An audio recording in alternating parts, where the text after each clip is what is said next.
اے پیغمبر صلی اللہ علیہ وآلہ وسلم، یہ جو کچھ کہتے ہیں اس پر صبر کرو، اور ہمارے بندے داؤد کو یاد کرو جو صاحب قوت تھے، بے شک وہ رجوع کرنے والے تھے۔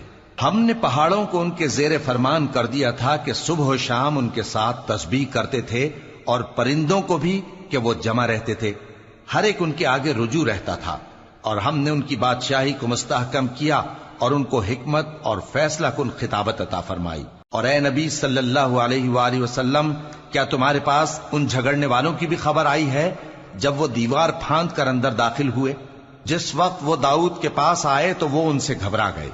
انہوں نے کہا کہ خوف نہ کیجیے، ہم دونوں کا ایک مقدمہ ہے کہ ہم میں سے ایک نے دوسرے پر زیادتی کی ہے، تو آپ ہم میں انصاف سے فیصلہ کر دیجئے اور بے انصافی نہ کیجیے گا، اور ہم کو سیدھا رستہ دکھا دیجئے۔ بات یہ ہے کہ یہ میرا بھائی ہے، اس کے ہاں 99 دمبیاں ہیں اور میرے پاس ایک دمبی ہے۔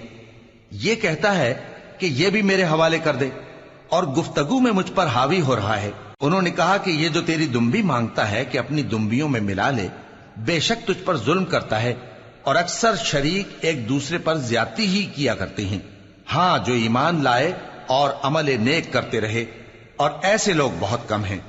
اور داؤد نے خیال کیا کہ اس واقعے سے ہم نے ان کو آزمایا ہے، تو انہوں نے اپنے پروردگار سے مغفرت مانگی اور جھک کر سجدے میں گر پڑے اور اللہ کی طرف رجوع کیا۔